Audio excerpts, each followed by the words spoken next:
Hola, soy Alicia Casas, continuando con las clases de producción y gestión. Hoy vamos a ver un tema que es fundamental para la viabilidad de la ejecución de una obra, su costo. Van a tener en el portal un documento escrito que les va a ayudar en la ejecución del presupuesto complementando este video. La concreción de una obra se inicia en el momento de las primeras conversaciones con el cliente, que desea encarar la tarea de construir cierta tipología con fines diversos. Así se comienzan a desarrollar distintas etapas que son consecutivas: el anteproyecto, el proyecto, la ejecución, y luego viene el uso y posteriormente al mismo, y transcurrido ya un tiempo, seguramente la misma obra comenzará otra etapa de su vida, que es el reciclaje o la demolición para dar lugar a otra obra. Toda obra de arquitectura reúne en sí aspectos formales, funcionales, tecnológicos, que comienzan a delinearse en la etapa de anteproyecto. A eso tendríamos que sumar también otras tres variables que son el plazo de ejecución, la calidad y el costo de la obra. Estas 6 variables se encuentran íntimamente relacionadas entre sí, tanto que cualquier modificación en una de ellas afecta a las demás. La forma tiene siempre incidencia en los costos.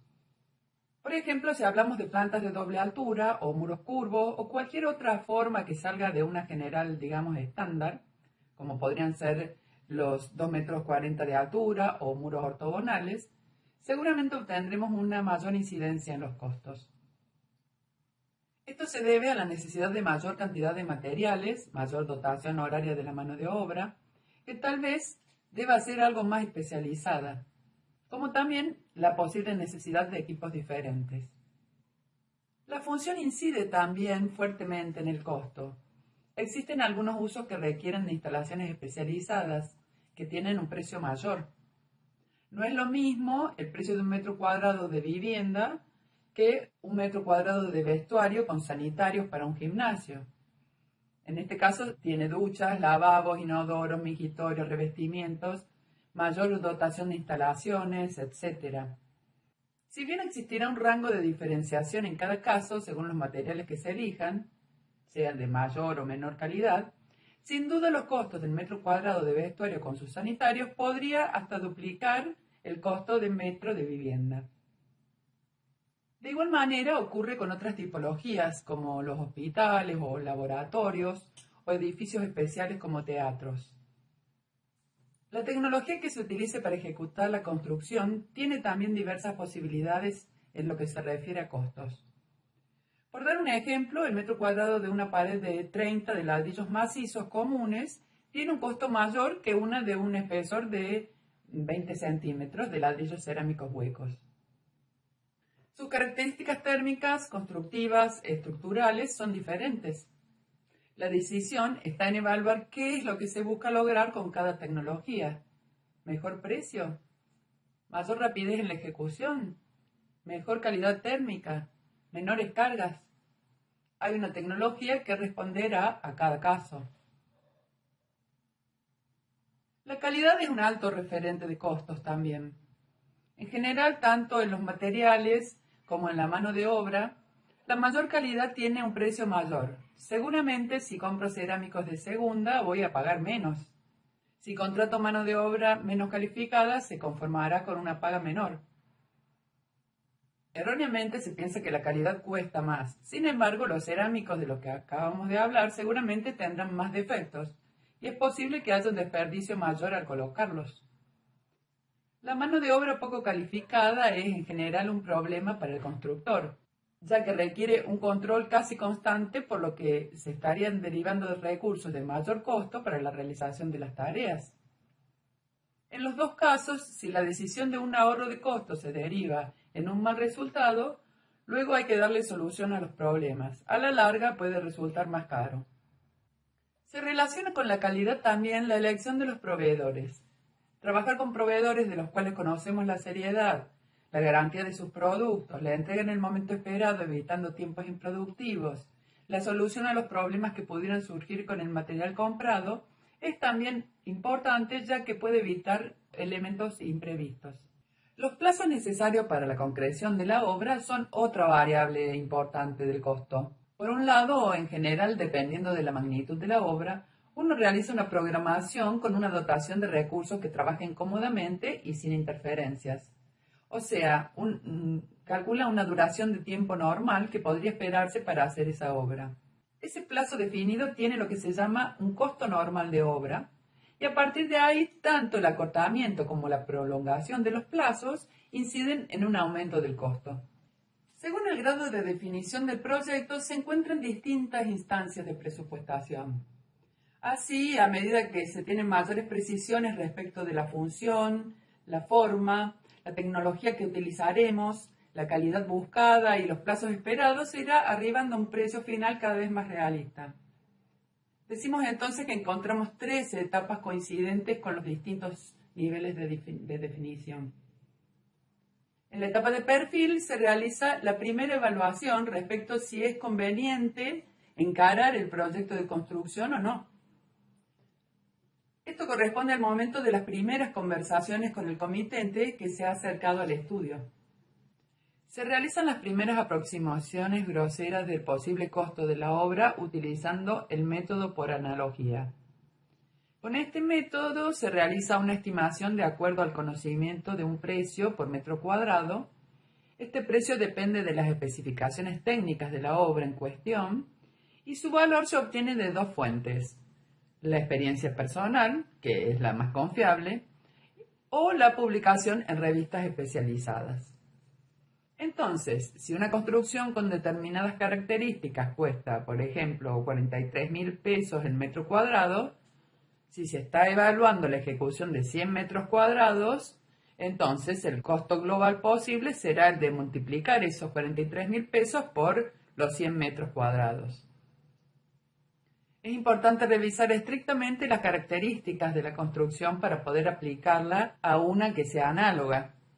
Esto es, que el ejemplo que tomamos para utilizar el precio se trate de una tipología similar en tamaño, función y tecnología constructiva, porque de otra manera el error en el resultado final puede tener una gran dispersión.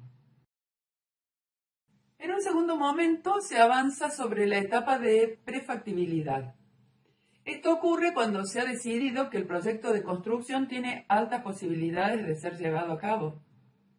Se busca afinar el lápiz, combinando distintas alternativas que deriven en distintos costos y con mayor aproximación a la realidad. Esta etapa se corresponde con la etapa de anteproyecto. El método que se utiliza en este caso es el de presupuesto por elementos. Se basa en descomponer la obra en elementos constructivos, como por ejemplo, por un lado, el envolvente vertical exterior, divisiones verticales interiores, superficie horizontal inferior, como el piso, envolvente horizontal superior, elementos no sistematizables como las fundaciones, carpinterías u otros elementos, y por último las instalaciones.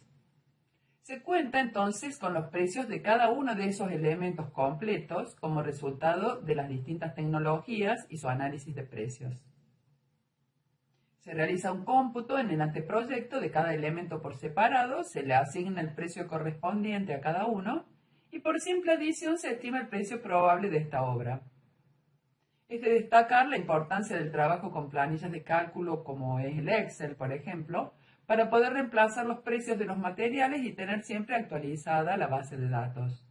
Es interesante también la posibilidad del método de poder combinar alternativas en función de los requerimientos de tecnología y sus costos. La última etapa es la etapa de factibilidad. Es el momento en el cual se deben conocer los costos con la mayor exactitud posible. Se corresponde en el proceso de concreción de la obra con la etapa de proyecto terminado. Y el método que se utiliza es el de presupuesto detallado por análisis de precios. Se basa en descomponer la obra en distintas unidades elementales de producción, que son los rubros y sus ítems. En este momento corresponde realizar una clasificación de los costos de la obra para que podamos seguir avanzando en el tema. Por un un lado tenemos los costos directos, que son los vinculados directamente a la ejecución de la obra. Se pueden cuantificar como una unidad de producción y vienen dados por los materiales, la mano de obra y las maquinarias y equipos que se utilizan para la ejecución. Por otro lado están los costos indirectos, que son aquellos que si bien no se pueden cuantificar en cuanto a la afectación a cada ítem de la obra, son necesarios e imprescindibles que existan para poder ejecutarla. Entre estos costos encontramos los gastos generales de la obra, los gastos generales de la empresa constructora, los gastos financieros, tasas e impuestos de distintos niveles gubernamentales y el beneficio empresario. Veamos entonces cómo se ejecuta este presupuesto. Primero se realiza un cómputo métrico de los distintos ítems intervinientes con la ayuda de los planos de legajo y asentando todas las mediciones en una planilla de cálculo, teniendo sumo cuidado de no medir dos veces las mismas cosas y no olvidarse de ninguna. También debemos tener en cuenta que cada ítem tiene una unidad determinada de medición, ya sea metros cuadrados, metros lineales, metros cúbicos, y esta unidad debe ser respetada para poder trabajar correctamente. Para ejecutar el cómputo se necesitan los siguientes elementos: planos definitivos de obra, con todas las plantas, cortes, fachadas, para poder conocer los ítems que intervienen y las dimensiones, planillas de locales con la cantidad de espacios que tiene la construcción y todas sus dimensiones y terminaciones superficiales, planos y planillas de estructuras, planos de detalles, pliego de especificaciones técnicas de donde se aclara la forma de ejecución de cada ítem y planos de instalaciones. Con estos elementos se procede al cómputo métrico y vertido de las mediciones en una planilla de cálculo o también de Excel, separando los diferentes ítems por partes para facilitar el cálculo. En sistemas como Revit podemos obtener el cómputo de cada ítem directamente del modelo que hayamos realizado. Terminado este cómputo, lo que hacemos es hacer un análisis de precios.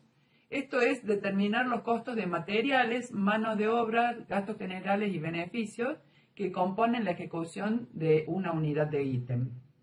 Es importante consignar la fecha en que se ejecuta el análisis de precios para poder conocer en su próxima utilización si los precios se han actualizado.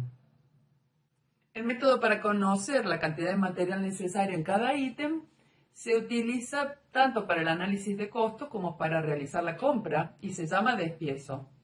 Esto es dividir al ítem en la cantidad de materiales, mano de obra y maquinarias que lo componen por unidad de medida. Nuevamente surge aquí lo fundamental de conocer la ejecución del ítem y de disponer del pliego de especificaciones técnicas y de los detalles. Ya sabiendo la cantidad de materiales por unidad según su coeficiente de aporte, basta con colocar el precio a cada uno y sabremos cuál es el costo directo derivado del material. Pero dijimos que el costo directo está formado también por la mano de obra que es necesaria para la ejecución. Esto es cuánto tardan el oficial y el peón en realizar la unidad de medida, sea en metros cúbicos, cuadrados o lineales, y cuánto cobran por su tiempo. El tiempo que necesitan los operarios para ejecutar la unidad de medida se denomina rendimiento de la mano de obra. El cálculo de este valor no es tarea fácil, ya que depende del volumen de obra que se ejecute, de la organización de las cuadrillas, de la calificación de la mano de obra, las condiciones de trabajo, el clima reinante, etc. Este dato puede obtenerse de la experiencia del trabajo personal, pero también existen algunos trabajos y publicaciones que exponen ejemplos que pueden ser utilizados como base para el caso de no disponer de la información por fuente propia. En el método de análisis de precios utilizaremos el sistema de pago por jornal básico, regulado por convenio colectivo de trabajo para el gremio de la construcción y explicitado para 4 categorías: oficial especializado, oficial, medio oficial y ayudante. A esto también debe agregarse los viáticos y premios y cargas sociales que impactan aproximadamente en un 100% en el costo de la mano de obra. Corresponde, por otro lado, agregar a la ejecución del ítem los costos indirectos, que son ya de definición más engorrosa porque varían según la obra, el tamaño, la ubicación, el sistema de contratación y la empresa constructora de que se trate. Algunas publicaciones que brindan análisis de costos los incluyen como un porcentaje de los costos directos. Si bien es un valor de referencia que nos permite visualizar que hay un costo mayor, no es lo más acertado trabajar en un caso real de esta manera. Lo pertinente es incorporarlos al presupuesto por separado para poder saber al final la incidencia en el total devenida de la propia experiencia. Dentro de estos costos indirectos estaban entonces los gastos generales de la obra, que consideran las erogaciones derivadas de la obra que no pueden imputarse directamente a los materiales y manos de obra. Por ejemplo, el obrador, los servicios, la movilidad, los salarios del personal como profesionales, capataces, pañoleros que tienen una forma de pago diferente, también los distintos seguros que se contratan y los planos y derechos que refieren a los honorarios de proyectos y los gastos que el proyecto en sí requiere. Por otro lado, tenemos los gastos generales de la empresa constructora, que son aquellos necesarios para que la empresa funcione correctamente. Estas erogaciones se dan independientemente de la existencia de la obra y por lógica disminuye su incidencia en la misma en la medida que aumente el volumen de construcción. El ejemplo de esto serían los salarios de los recursos humanos que trabajan en la oficina, como administrativos, profesionales, gerentes, también los alquileres de los inmuebles, todos los servicios que utilice la empresa, luz, teléfono, gas, los impuestos, etc. Los gastos financieros están constituidos por los montos que presuponen la inmovilización de fondos destinados, por ejemplo, a las garantías de la oferta o de cumplimiento del contrato en una licitación, los fondos de reparos, también los desfasajes que hay entre la realización de los gastos de producción y el efectivo cobro de los certificados en el momento que ocurre. Como costo indirecto también se considera el beneficio, que es el valor más importante para la empresa, ya que es el motivo de su funcionamiento. Finalmente, realizados el cómputo métrico y los análisis de precios de cada ítem, se puede realizar el presupuesto detallado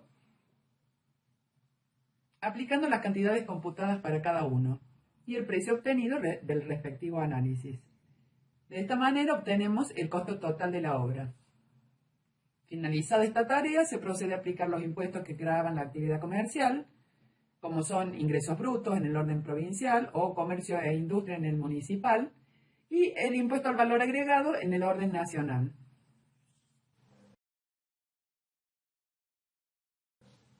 El presupuesto es de vital importancia como la documentación técnica del legajo, ya que sirve para pedir cotizaciones, teniendo una base de referencia, y asimismo es un elemento fundamental para la programación de la obra.